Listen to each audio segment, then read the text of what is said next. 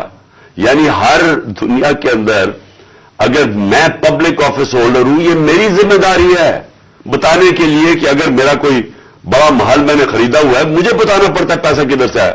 انہوں نے وہ قانون ہی ختم کر دیا. چن چن کے, آصف زرداری بھی اس میں صاف ہو گیا, چن چن کے وہ لوگ جو 30 سال سے اس ملک کو لوٹ رہے تھے, ان ساروں کو انہوں نے پاک اور صاف کر دیا. یہ اصل وجہ ہے مایوسی کی آج پاکستان میں. لوگ جنہوں نے یہ تماشا دیکھ رہے ہیں کہ ایک طرف قوم مر رہی ہے اس مہنگائی کے اندر اور فیکٹریاں بند ہو رہی ہیں, بے روزگاری کی قرضے چڑھتے جا رہے ہیں, ایک طرف یہ ہے اور دوسری طرف یہ اربوں روپے کی ان کی کرپشن معاف ہو رہی ہے. اور یہ بہت بڑی وجہ ہے آج مایوسی کی. اور میں نے یہ جو ہمارے اوپر ظلم ہوا, میں صرف اس کے اوپر آنا چاہتا ہوں کہ مجھے ایک جگہ بتایا گیا جنرل باجوہ نے کہ جی آپ کے لوگوں کے اوپر ہمارے پاس تو فائلیں ہیں ان کی کرپشن کی, ان کے اوپر فلمیں بنی ہوئی ہیں, ان کی ویڈیوز بنی ہوئی ہیں. اب میں نے اس سے بھی کہا کہ کیا یہ ہماری ایجنسیز کا کام ہے کہ ہم ویڈیوز بنائیں اور گندی ویڈیوز بنائیں یا کسی کے اوپر کوئی اس کے اوپر فائلیں بنائیں؟ کیا یہ کام رہ گیا ہے؟ کیا یہ قوم اپنا پیٹ کاٹ کے اپنی ایجنسیز کو پالتی ہے, اپنی سیکیورٹی کے لیے پالتی ہے؟ وہ تو ملک کی سیکیورٹی کے لیے پالتی ہے. کیا یہ ان کا کام ہے آ کے بتائیں کہ جناب اس کے اوپر یہ فائل ہے تو ہم نے اس کی فلانی فائل بنائی ہوئی ہے اور ہم نے اس کے کوئی ویڈیو بنائی ہوئی ہے؟ یہ کدھر ہوتا ہے؟ یہ اپنے لوگ. اچھا, اور میں کوئی ملک کا دشمن ہوں؟ 50 سال سے قوم مجھے جانتی ہے, سارے پاکستان کے ایوارڈز میں نے جیتے ہوئے ہیں, سول ایوارڈ سب جیتے ہوئے ہیں. میں سب سے بڑا پاکستان کا وہ یعنی جو جسے کہے کہ جو خیراتی کام کرتا ہے. کسی نے پاکستان میں اتنے پیسے نہیں اکٹھے کیے جو میں نے کیے. میرے اوپر ہر قسم کا گن. یہ سوچیں کہ میرا پرائم منسٹر, جب میں پرائم منسٹر تھا, میرے گھر کا فون ٹیپ کیا ہوا تھا اور وہ ٹیپ ہی نہیں کیا, اس کے بعد وہ لیکس کرتے ہیں. یہ پرائم منسٹر کے گھر کوئی یہ نہیں پوچھ رہا کہ اتنا یہ آفیشل سیکرٹ ایکٹ کی وائلیشن ہے. پرائم منسٹر کے پرائیویٹ نمبر کو ٹیپ کریں اور اس کو جا کے آپ پبلک کر دیں. یہ کہاں ہوتا ہے؟ اگر میں اپنے پرنسپل سیکرٹری, میں اپنے پرنسپل سیکرٹری سے بات کر رہا ہوں, وہ انہوں نے ٹیپ چلا دی, وہ کون کر رہا تھا؟ تو میں پھر سے یہ پوچھتا ہوں, ہم کوئی ملک کے دشمن ہیں کیا؟ میں کوئی پیسے لوٹ کے میرے باہر پڑے ہوئے ہیں کیا؟ میں کوئی ملک سے غداری کر رہا ہوں؟ لیکن جو ہمارے سے کیا گیا ہے اور اعظم سواتی سے جو کیا گیا, اس کی بیوی کو ویڈیو بھیج دی. یعنی اس لیول پہ نیچے گرنا تھا کہ اس کے گھر ویڈیو بھیج دی اس کی, اور یہ کہا کہ جناب, اور ڈرایا گیا کہ تمہاری فیملی سیف نہیں ہے. اور قصور اس کا یہ کہ وہ کہہ رہا ہے کہ NRO2 جنرل باجوہ نے دیا ہے. ساری بچہ قوم جانتی ہے کہ NRO2 جنرل باجوہ نے دیا ہے, NRO1 مشرف نے دیا ہے, سب کو پتا ہے. اس کے اوپر اتنی سزا, ایک سینیٹر کو, اس کو اٹھا کے, ہارٹ کا پیشنٹ ہے اعظم سواتی, اس کو کبھی وہاں بھیج رہے ہیں, کوئٹہ بھیج رہے ہیں, اس ٹھنڈ میں سندھ بھیج رہے ہیں پرائیویٹ جہاز میں. کون سا جرم کیا اس نے اور کیوں؟ اگر آپ نے نہیں دیا NRO2 تو جا کے پبلک کو بتائیں نہیں دیا آپ نے.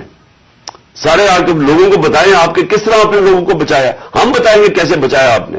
میں ایز پرائم منسٹر بتاؤں گا کہ کیسے آپ نے احتساب ہونے نہیں دیا. آپ نے وہ جو فیٹف کی لیجسلیشن تھی تو وہ خود کہہ رہے ہیں ہمیں وہ اپوزیشن والے کہ یہ تو جناب یہ بیٹھ کے انہوں نے آپ کی آشیرواد ملی تھی, اس کے بعد آپ نے وہ NRO کے یہ جو امینڈمنٹ تھی نیب کی جو اب ہو گئی, یہ تو تب ہونے کے چکر میں تھے, تب ہم کھڑے تھے. اور میں تب سے کہتا گیا کہ یہ ملک ترقی نہیں کر سکتا جب تک اس ملک میں رول آف لا نہیں ہے. کوئی دنیا میں ملک آج تک ترقی نہیں کیا جس کے طاقتور ڈاکو ان کو آپ چھوٹ دے دیں اور صرف کمزور لوگوں کو پکڑے. کوئی ملک ترقی نہیں کر سکتا, یہ ملک آگے بھی نہیں بڑھ سکتا. میں آخر میں بات بھی کرتا ہوں کہ انشاءاللہ اللہ نے موقع دیا تو ہم اب کیا پلان بنائیں گے اس ملک کو اس دلدل سے نکالنے کا جو انہوں نے پھنسایا ہوا ہمیں. اب میں جو اگلی بات کرنا چاہتا ہوں وہ یہ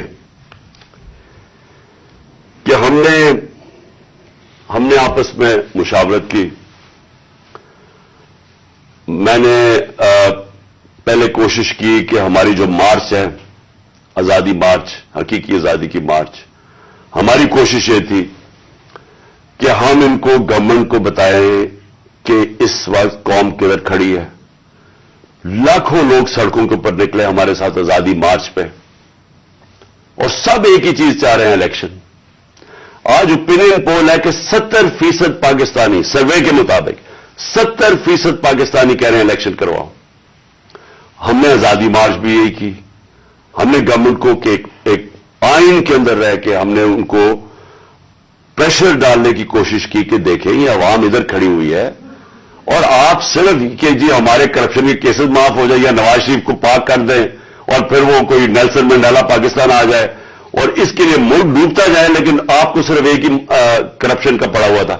میں صرف ایک آپ کو چاہتا ہوں کہ کلپ ضرور دیکھیں. یہ جس دن 2 دن پہلے، یعنی میں آفس سے گیا 9 اپریل کو، یہ 8 اپریل کو، اس پچھلی اپریل کو میں نے یہ کلپ ریکارڈ عوام سے خطاب کیا تھا. میں صرف چاہتا ہوں یہ آپ دیکھ لیں کہ یہ نہیں کہ مجھے نہیں پتا تھا کہ کیا ہوگا یا یہ جو ہوا ہے یہ ہمیں پتا نہیں تھا، یہ ہونا تھا. اور اس کے اوپر میں نے 2 دن پہلے اقتدار چھوڑنے سے پہلے یہ ذرا کلپ ذرا دیکھ لیں. اسی طرح بس پاور مل جائے تاکہ پھر سے پہلے جو NRO 1 بنا تھا ان کو ساروں نے انہوں نے مل کے جو چوری کی، جنرل مشرف نے NRO دے دیا، اب یہ NRO 2 ہوگا. ان کا مقصد صرف یہ ہے کہ وہاں اسمبلی پہ آئیں. سب سے پہلا یہ کام میں آج آپ کو کہہ رہا ہوں، انہوں نے نیب کو ختم کرنا ہے، انہوں نے اپنے کرپشن کیسز ختم کرنے. اس وقت حالات یہ ہیں کہ یہ جو سارے ضمانت کے اوپر ہے، ڈر کس چیز کا ہے؟ ان کے سارے کیسز آنے لگے سامنے، تو وہ جلدی جلدی ہٹانا چاہتے تھے کہ کسی طرح یہ اپنے کیسز سے نکل جائے. اب یہ سارا یہ جھمگٹا اکٹھا ہو جائے گا اور صرف ایک مسئلہ کسی طرح بس پاور مل جائے تاکہ پھر سے پہلے جو NRO 1 بنا تھا ان کو ساروں نے انہوں نے مل کے جو چوری کی، جنرل مشرف نے NRO دے دیا، اب یہ NRO 2 ہوگا. ان کا مقصد صرف یہ ہے کہ وہاں اسمبلی پہ آئیں. سب سے پہلا یہ کام میں آج آپ کو کہہ رہا ہوں، انہوں نے نیب کو ختم کرنا ہے، انہوں نے اپنے کرپشن کیسز ختم کرنے. اس وقت حالات یہ ہیں کہ یہ جو سارے ضمانت کے اوپر ہے، ڈر کس چیز کا ہے؟ ان کے سارے کیسز آنے لگے سامنے، تو وہ جلدی جلدی ہٹانا چاہتے تھے کہ کسی طرح یہ اپنے کیسز سے نکل جائے.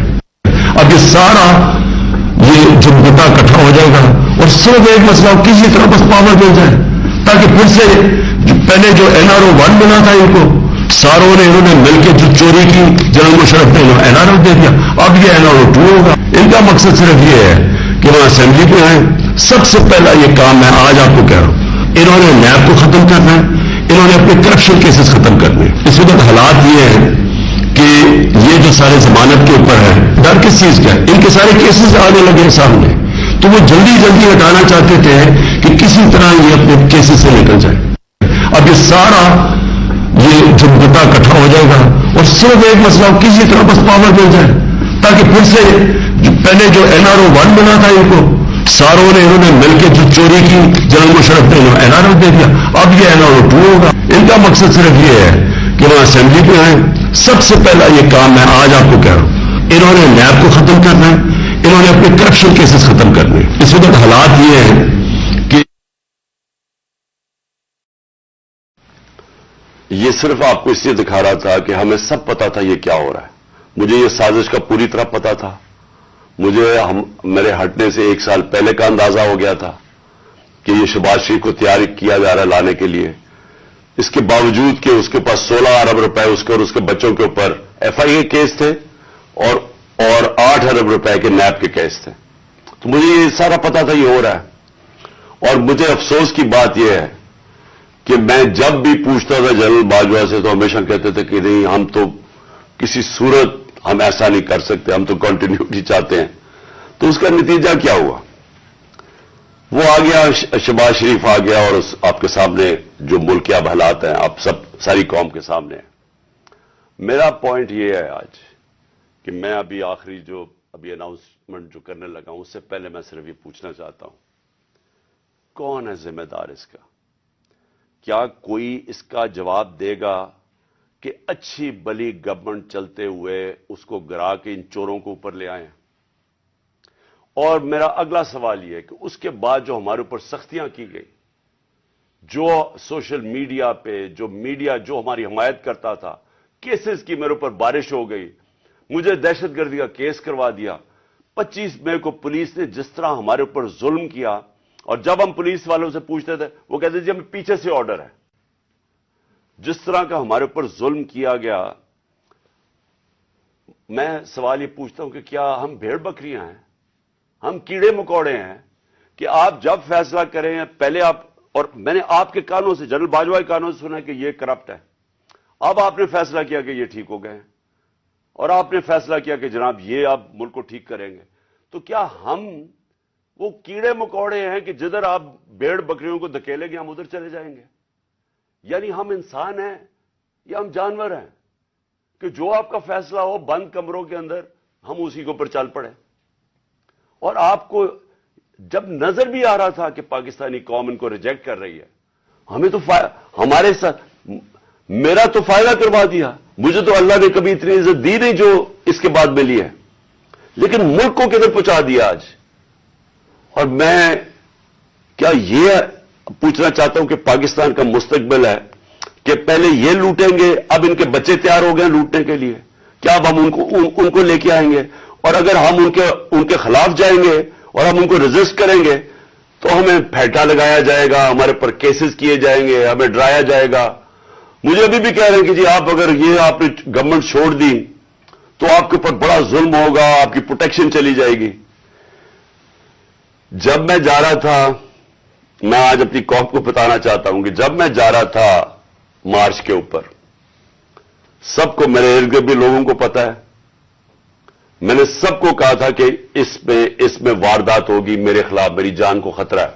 میں نے ٹی وی کے اوپر جا کے اس سے پہلے بتایا تھا کہ یہ دینی انتہا پسند کے نام پہ مجھے قتل کریں گے.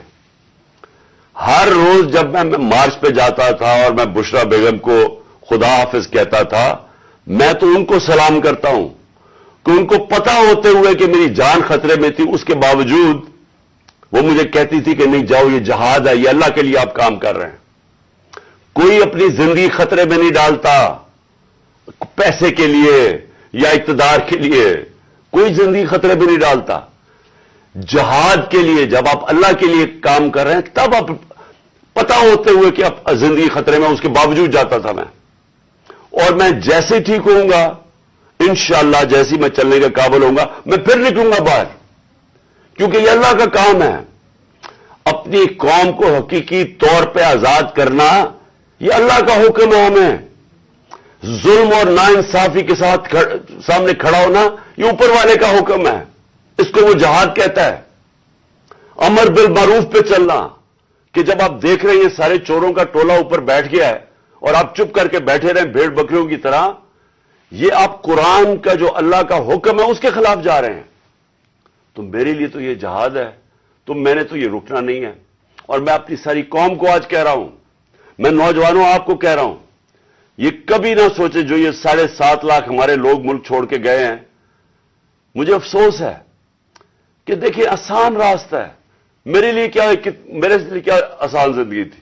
میں کرکٹ کے بعد کچھ بھی نہ کرتا، تھوڑی سی کرکٹ کے اوپر بات چیت کرتا ہوں، اللہ نے مقام اتنا دیا ہوا ہے میں کروڑ روپیہ کما سکتا ہوں. مجھے تو کچھ کرنے کی ضرورت نہیں تھی، لیکن اللہ نے ہمیں کسی مقصد کے لیے پیدا کیا ہے. جانور آتے ہیں، بچے پیدا کرتے ہیں، کھا پی کے مر جاتے ہیں. تو انسان بھی اگر اس کو اب سمجھ ہی نہ آئے کہ اللہ نے ہمیں کسی مقصد کے لیے پیدا کیا ہے تو اس میں جانوروں میں کیا فرق رہ جاتا ہے؟ وہ جب قرآن کی آیت ہے کہ جب انسان فرشتے سے بھی اوپر چلا جاتا ہے لیکن گرتا ہے تو جانور سے بھی نیچے چلا جاتا ہے.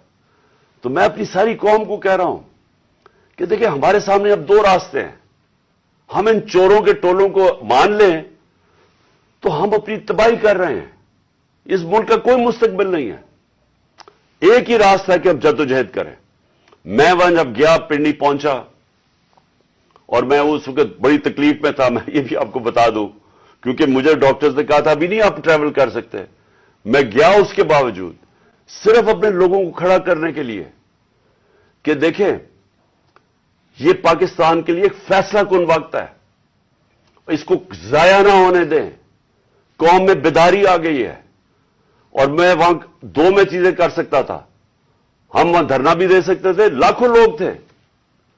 ہم وہاں اسلام آباد کے اوپر بھی جا سکتے تھے, اتنے لوگ تھے. ہم اسلام آباد میں خون خرابہ ہونا تھا وہاں. اور کئی دفعہ لوگ چاہتے ہیں کہ خون خرابہ ہو, لاشیں گریں, تاکہ وہ جناب وہ ان کی تحریک اور اٹھ جائے. میں یہ نہیں چاہتا تھا. میں نے ساری سٹرگل آئین اور قانون کے بیچ میں ہے. میں کبھی اس سے باہر نہیں نکلا.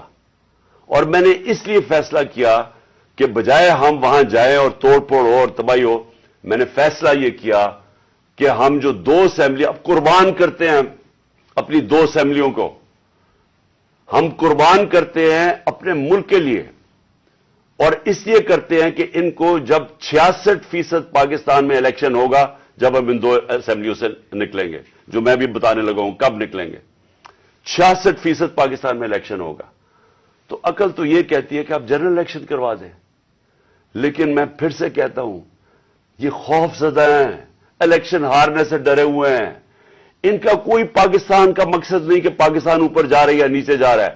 ان کا مقصد ایک ہے, کیسے اپنا چوری کا پیسہ بچانا ہے انہوں نے. اور اس لیے یہ الیکشن نہیں کروائیں گے. اور اسی لیے ہم نے فیصلہ کیا کہ ہم الیکشن کروائیں گے. اور میں نے اپنے سارے وکیلوں سے پوچھ لیا, یہ کوشش بھی کریں گے الیکشن کمیشن کے ذریعے کہ یہ کسی طرح ڈیلے ہو جائے. آئین بالکل اجازت نہیں دیتا 90 دن کے آگے. ہم نے فیصلہ کیا ہے, اور میں بڑا شکر گزار ہوں اپنے دونوں چیف منسٹرز کا کہ انہوں نے بالکل میرے ساتھ چلے ہیں, میرا ساتھ دیا ہے.